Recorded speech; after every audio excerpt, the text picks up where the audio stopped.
Boa noite, amigos e amigas. Nessa última semana, dia 3, comemoramos os 220 anos do nascimento de Hippolyte Léon Denisard Rivail, que com o pseudônimo de Allan Kardec não criou, mas codificou, como nós gostamos e precisamos dizer, a doutrina espírita. E esse espírito nós lembramos com muito respeito, com muita admiração, porque liderou um esforço gigante, imenso, heróico, não porque fosse privilegiado, mas porque soube várias vezes, conforme fica muito evidente quando a gente vai estudar a biografia dele, conseguiu muitas vezes abaixar a pessoa que era para colocar à frente o ideal. Tanto é que uma das causas, uma das razões dele ter omitido seu nome em seus livros, em suas obras, era justamente não associar o nome do professor, do tradutor, do escritor francês às novas pesquisas e novas ideias que estavam sendo descobertas. Não por ele, mas por uma série de pesquisadores, de interessados nos fenômenos espíritas, que àquela hora estavam, como em vários outros momentos da nossa existência no planeta, mas sobretudo com uma certa intensidade, aquele momento do século XIX, gritando para que a gente pudesse finalmente ouvir e entendermos, ou começar a entender, melhor dizendo, de onde a gente vem, para onde a gente vai, o que a gente está fazendo aqui. E em uma das suas obras, para ser mais preciso, o Evangelho segundo o Espiritismo, na introdução, Kardec vai começar dizendo que o Espiritismo, ou seja, o conhecimento que a doutrina espírita promove ou possibilita, seria a chave através da qual nós conseguiríamos entender todos os escritos ou autores sacros, sagrados. E assim ele começa com os textos do Evangelho. A nossa temática hoje começa ou pega muito de uma parábola que Jesus propõe aos discípulos, mas sobretudo propõe como provocação aos fariseus. Conta o evangelista Lucas, em seu capítulo 16, que estava Jesus ensinando aos discípulos e aos que estavam ao entorno, dizendo alguns princípios imortais, alguns valores imortais, tais como: não se pode servir a dois senhores ao mesmo tempo, não se pode servir a Deus e a Mamon, contando a história, ou melhor, a parábola do mordomo infiel que não soube administrar e não soube prestar contas, com a devida segurança para o seu patrão dos bens que lhe haviam sido confiados. Ensinamentos como estes. Mas quem estava lá perto, ouvindo? Os fariseus. conta o evangelista Lucas, no capítulo 16, versículo 14, que os fariseus que eram gananciosos ouviam todas essas coisas e zombavam deles, ou seja, a carapuça estava vestindo ali para todo mundo. Para que a gente aprofunde nesse ensinamento e, sobretudo, para que a gente comece a entender o ensinamento que Jesus vai colocar em resposta aos fariseus, que é justamente a parábola do mal rico ou a parábola de Lázaro, a gente vai relembrar ou buscar entender quem são os fariseus. E Kardec, nessa tentativa de facilitar o estudo, ainda na introdução do Evangelho segundo o Espiritismo, na terceira parte, ele coloca lá fatos históricos. E nestes fatos históricos, ele vai trazer para a gente várias definições históricas. E uma delas é quem eram os fariseus. E os fariseus, eu tirei um trechinho aqui só para a nossa compreensão dessa parte. Diz ele que os fariseus tomavam parte ativa nas controvérsias religiosas da época. Os fariseus eram sacerdotes, tá? Serviços observadores das práticas exteriores do culto e das cerimônias. Então, eram aqueles que mais estavam preocupados com o quê? Com o formalismo da época, com as cerimônias, com o cumprimento dos rituais, Inclusive, quando Paulo escreve para os hebreus dizendo: não são as obras de fé que salvam, um ensinamento que foi muito deturpado, quando nos dizem que as obras não salvam, mas a fé, colocando inclusive esse ensinamento às vezes contra o que a doutrina nos coloca, que são os atos, que são as obras que realmente salvam o indivíduo. O que Paulo estava argumentando contra os hebreus era justamente essa educação farisaica que eles tinham recebido. Então você tinha que levar o seu animalzinho para sacrificar no templo. Você tinha que ter as mãos constantemente lavadas. Ou seja, era uma série de atos exteriores que a gente tinha que cumprir para que a divindade aceitasse nossos pedidos, nossa presença. Essa era a característica do fariseu, sempre muito preocupado com o exterior, e não à toa Jesus o tempo inteiro no Evangelho o toma como figura de hipocrisia, às vezes usando palavras duras, e tomando como exemplo a não ser feito. Tanto é que em vários momentos ele dizia: se o seu exemplo, se as suas atitudes, se o seu esforço não exceder aos dos fariseus, o que diz fazeis de especial? Isso os fariseus também fazem, isso os homens de pouca fé também fazem.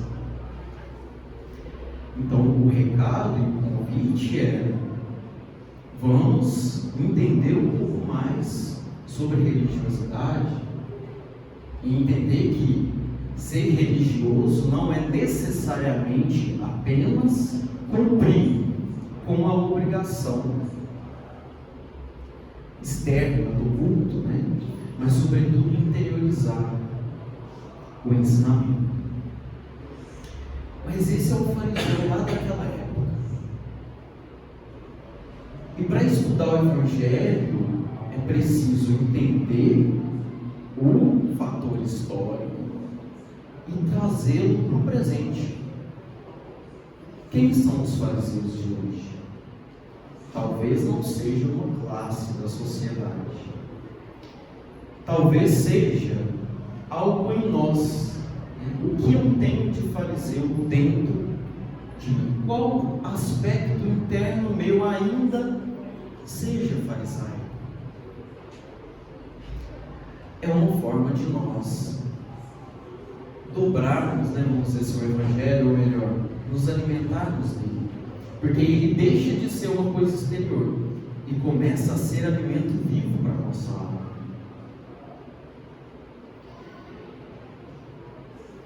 Dado isso, então, dado essa visita histórica agora, só para a gente relembrar quem são os fariseus lá há 2000 anos, mas entender que o fariseu ele pode ser também uma característica muito pessoal nossa. Vamos então entender que após ter sido debochado, Cristo, na sua didática sutil, ou não tanto, às vezes, ele vai propor uma parábola, e essa parábola é a parábola do nosso estudo. Essa parábola é a parábola do mau rico, ou a parábola do rico e de Lázaro, que começa lá no versículo 19. Conta Jesus o seguinte: havia um homem rico que se vestia de púrpura e de linho finíssimo, e todos os dias se regalava esplendidamente. Ao seu portão fora deitado um mendigo chamado Lázaro, todo coberto de úlceras, o qual desejava alimentar-se com as migalhas que caíam da mesa do rico, e os próprios cães vinham lamber-lhe as úlceras.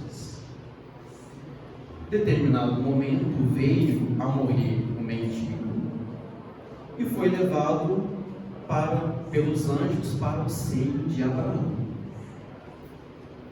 Morreu também o rico e foi sepultado.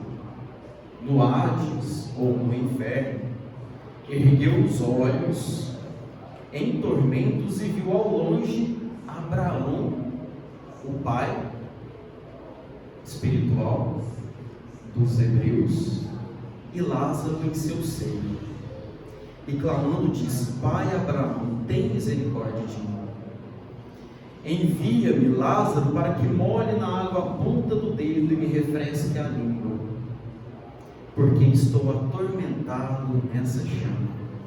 Disse, porém, Abraão: Filho, lembra-te de que em tua vida recebestes o teu bem, os teus bens, aliás, e Lázaro de igual modo os males. Agora, porém, ele aqui é consolado e tu atormentado. A parábola continua. Por um momento nós vamos parar por aqui para conversarmos um pouquinho sobre ela. Olha, Jesus está falando para o fariseu, ou para o nosso lado mais materialista possível. Kardec, muito feliz, lá no livro dos Médiuns, vai dizer o seguinte: o espírito superior, falar todo mundo fala, gente, até papagaio. O espírito superior, como é a sua linguagem? Clara, concisa, direta, e geralmente ele fala pouco. Só que no pouco que ele fala com profundidade. Diferentemente do espírito de nível mediano, ou ainda em fase de aprendizado, nós, que precisamos falar. Se você espremer o caldinho ali, de repente sai pouca coisa de proveito. Mas o Cristo, ele está nessa esfera de que o que ele fala é lei. E Jesus não brincava em serviço.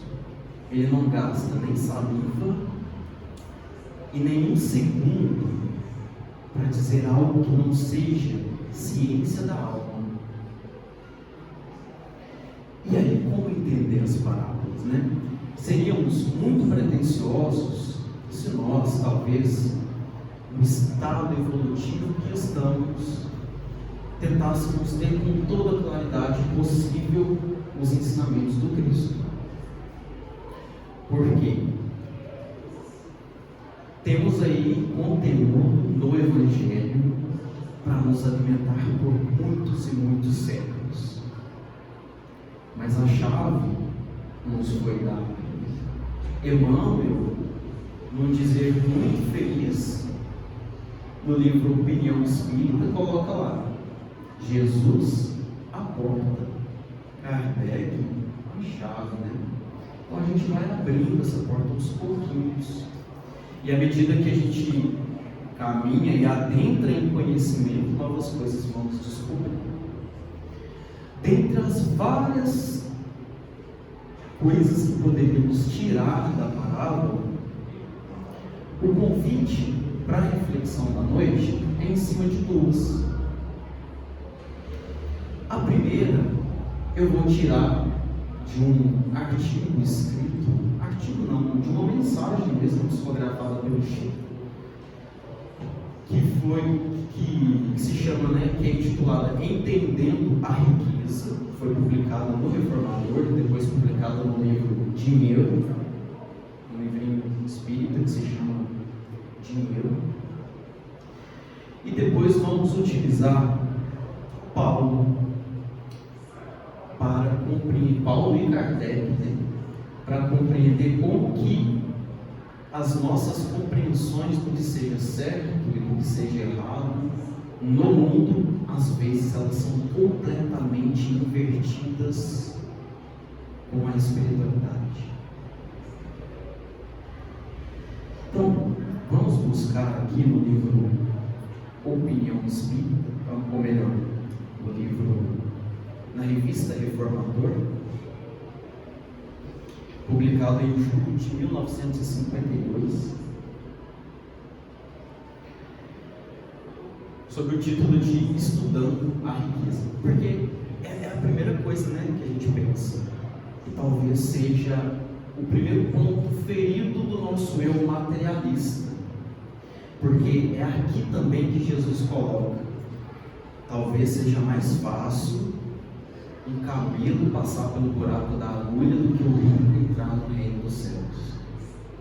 Essa doeu no fariseu, no nosso fariseu interno. Aí você vai falar assim: não, Renato, aí está tranquilo, não sou rico, vou entrar, está tranquilo. Mas olha só, pessoal, vamos desconstruir essa ideia de riqueza, Diz o Emmanuel aqui: riqueza, ou melhor, não é somente o rico da parábola o grande devedor da vida. Por que grande devedor da vida? Qualquer um de nós que estejamos iniciando nas verdades da vida, compreendemos que o nosso tempo é breve e que estamos de passagem e que tudo nos é concedido por empréstimo. Jesus deixa isso claro na parábola do mordomo infiel. A fortuna amoedada, como coloca aqui Emmanuel, que geralmente é a ideia que a gente faz de riqueza para a gente é moeda, é dinheiro, às vezes ela é um simples cárcere. Ele vai dizer que existem outros avarentos que devemos recordar. Temos conosco os usurários da inteligência. Inteligência é riqueza. Os abastados da saúde. Quem te ajudou a levantar hoje? Quem te ajudou a vir até o centro hoje? Temos também os privilegiados da alegria. Alegria também é riqueza. Temos também os filhos da mocidade. Mocidade também é riqueza. Até quantos anos que vai a mocidade? Deixo a cargo de vocês. Existem também os favorecidos das famílias terrestres. Quantos temos ao nosso lado, seja da família consanguínea, seja dos laços da afinidade? Não estamos sozinhos. Todos esses, ricos da experiência comum, contraem escabrosos débitos para com a humanidade. Olha só que interessante. lembremos de que o tesouro real da vida está em nosso coração. A gente foi muito, e a gente ainda é muito mal educado a pensar nesse mundo que riqueza é dinheiro. Uma das frases mais sérias para mim do Emmanuel nesse livro tem 5 palavras. Ele fala assim: a pobreza é mera ficção. Vou repetir: a pobreza é mera ficção. Significa que não existe pobreza.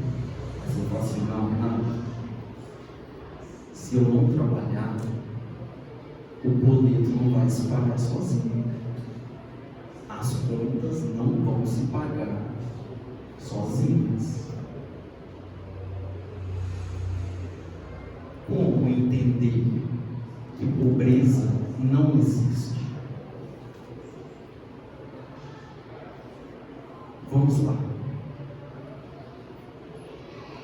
Sabemos que o mal também não existe. Não, pera aí. Impossível isso. É verdade. Lá no livro Pensamento e Vida, o Emmanuel vai dizer que o mal, ele existe em caráter temporário. Olha que interessante. Por quê? Porque ele é resultado de ações da ignorância que duram pouco tempo. O indivíduo é ignorante, ele errou, criou o mal, em termos de imortalidade, né?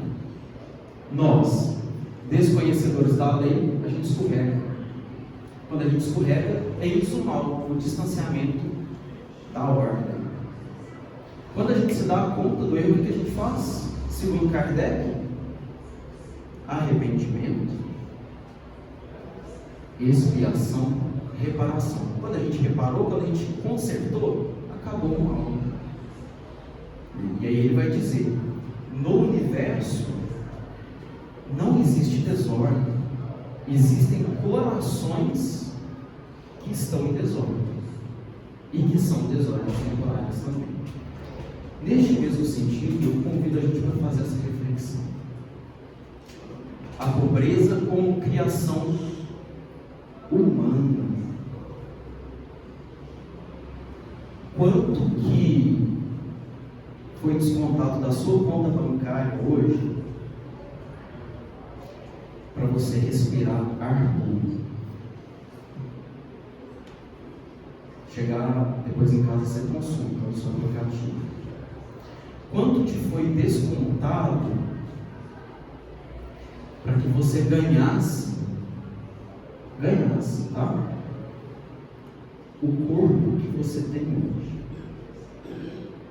Estou fazendo esse comparativo para que a gente entenda que riqueza, abundância, vida são valores concedidos pela providência em abundância a todos os seres. Mas o ser humano, na sua mesquinhez, transfere para o exterior sistemas, crenças, atos que são cárcere para ele mesmo. Todos temos algo, todos podemos auxiliar, todos podemos servir. E consoante a palavra do Mestre, continuemos: o maior na vida será sempre aquele que se fizer devotado servidor de Deus. Repetindo: o maior na vida será sempre aquele que se fizer o maior servidor de todos. Aqui a gente toca naquele segundo aspecto que eu falei que nós poderíamos tirar da parábola. O primeiro é o entendimento de riqueza. O segundo é o entendimento sentimento de contraste.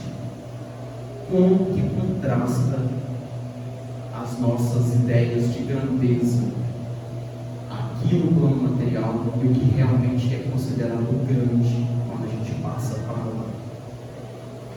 E Jesus já havia dito: olha, para ser grande é preciso ser pequeno. Mas como pequeno? Pequeno, segundo entende, a mente pequena às vezes, ou o ponto de vista acanhado dos encarnados. Já perceberam quantas vezes a gente se sente deslocado?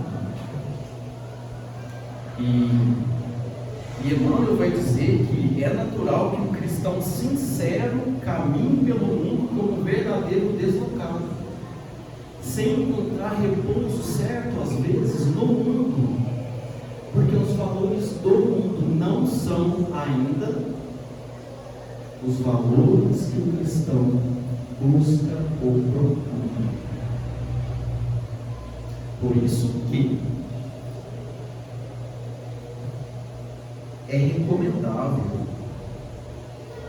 que nós fiquemos atentos sempre quando nós estivermos nos maltratando ou que quisermos, entrar nessa corrida doida das coisas, para que a gente se encaixe ou para que a gente entre nessa corrida que não é a corrida do Cristo. Porque quem foi colhido no seio de Abraão era quem tinha úlceras e era lambido, ou tinha úlceras e tinha essas feridas lambidas pelos cachorros. Não porque a chave do céu seja a ferida e a riqueza seja condenável, mas era porque na parábola em questão Jesus aproveitou para, mirando o lado fariseu de todos aqueles que ali estavam, e talvez os nossos, esse nosso lado até hoje, dizer que não vai ser a nossa riqueza, ou a riqueza conforme o mundo a entende, que vai comprar a nossa passagem para o seio de Abraão. Hoje nós entendemos seio de Abraão como paz na consciência. E agora, já entrando nesse segundo aspecto, que eu acho que nós conseguimos tirar dessa parábola, que o Espiritismo consegue mostrar para a gente, e que Paulo, na sua primeira carta aos Coríntios, capítulo 1, versículo 22, 23 e 24, diz isso de forma séria, para que a gente guarde em nossos corações sempre que os tumultos do mundo nos incomodaram. Ele vai dizer o seguinte: nós, se referindo a ele, nós pregamos a Cristo crucificado, que é escândalo para os judeus e loucura para os gregos. Quantos de nós entendemos a mensagem da cruz? Porque para muitos a mensagem da cruz é salvação, mas para quantos a mensagem da cruz é sacrifício? Para os judeus e para os gregos, escândalo e loucura. E para os materialistas tão comuns hoje em dia, e talvez até para o nosso lado materialista, que ainda vive em nós e que carece de educação, e que carece de acolhimento, e que carece de carinho, e é um trabalho que todos nós estamos aí a caminho de se fazer. Às vezes a mensagem do Cristo para nós também parece loucura, parece escândalo, porque a mensagem da cruz é essa, é entender esse contraste. Porque o rei saiu crucificado entre ladrões. Ele não saiu vitorioso, não perante os homens, né? Mas o preço que Cristo queria pagar não era o preço humano. E talvez essa seja a grande mensagem. E um pouquinho mais à frente, né, no versículo 25, Paulo vai dizer, em outro versículo também fantástico: porque a loucura de Deus é mais sábia do que os homens, e a fraqueza de Deus é mais forte que os homens. Olha o contraste da mensagem, do que nós entendemos como sendo sabedoria. Nós, eu digo como o mundo, né, material, que a gente entende como sendo crescimento, que a gente entende como sendo vitória, que a gente entende às vezes como sendo paz. Para finalizar, eu quero trazer aqui 2 relatos. Finalizar com Kardec, né? A gente inicia com Kardec, abre essa porta do Evangelho com a chave, e a gente tenta, pelo menos por enquanto, sem uma pretensão de encerrar o assunto, finalizar também com Kardec. Nós vamos para o capítulo 2 do Evangelho segundo o Espiritismo, Meu Reino Não É Deste Mundo, onde Kardec coloca o depoimento de um espírito. A mensagem intitulada Uma Realeza Terrestre, onde esse espírito vai dizer: quem, melhor do que eu, pode compreender a verdade destas palavras do nosso Senhor? Meu reino não é deste mundo. Rainha entre os homens, como rainha julguei que penetrasse o reino dos céus. Que desilusão, que humilhação, quando em vez de ser recebida aqui qual soberana, vi acima de mim, mas muito acima, homens que eu julgava insignificantes, e aos quais eu desprezava por não terem sangue nobre. Só então compreendi a esterilidade das honras e grandezas que se buscam com tanta avidez, sede na terra.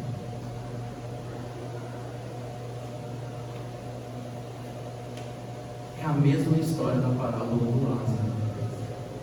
Ela viu acima dela aqueles a quem ela julgava inferiores.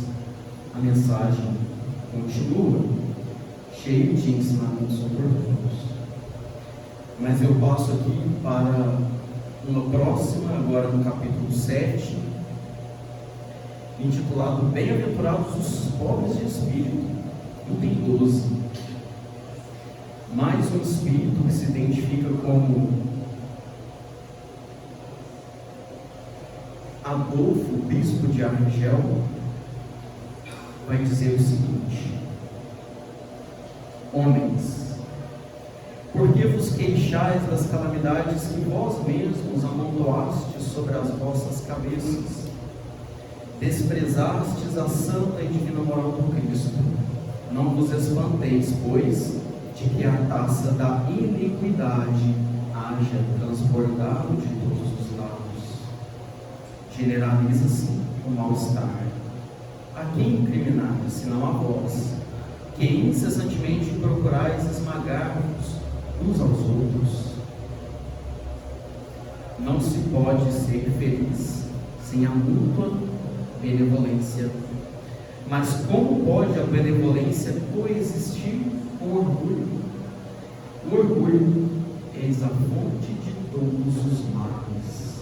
Aplicai-vos, portanto, em destruí-lo, se não quiserdes perpetuar as suas funestas consequências.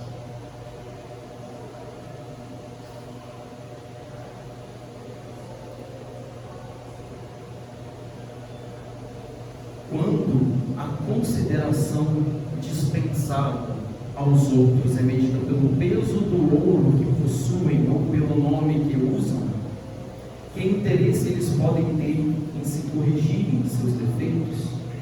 Outra seria a situação se a opinião geral fustigasse o viço dourado, tanto quanto o vício em andrajos, mas o orgulho é indulgente para com tudo que se lisonjeia. Séculos de cupidez e dinheiro, dizeis, sem dúvidas, mas porque deixastes que as necessidades materiais sobrepujassem o bom senso e a razão? Porque cada um quer elevar-se acima do seu irmão. Hoje a sociedade sofre as consequências desse fato. E ele finaliza dizendo que finalmente a caridade, a humildade, que são irmãs, andem sempre de mãos dadas. Estes são os títulos mais eficazes para se obter graça perante o Eterno. A mensagem dele também continua, é bem maior do que isso, mas são trechinhos que eu marquei para nos ajudar a retomar valores que são trabalhados, né, na parábola do Lázaro e do rico.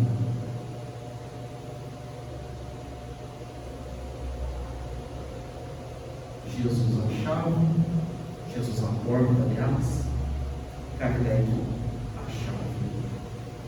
Que esses ensinamentos sejam para nós o guia, a bússola, para o conforto e para o direcionamento do nosso esforço.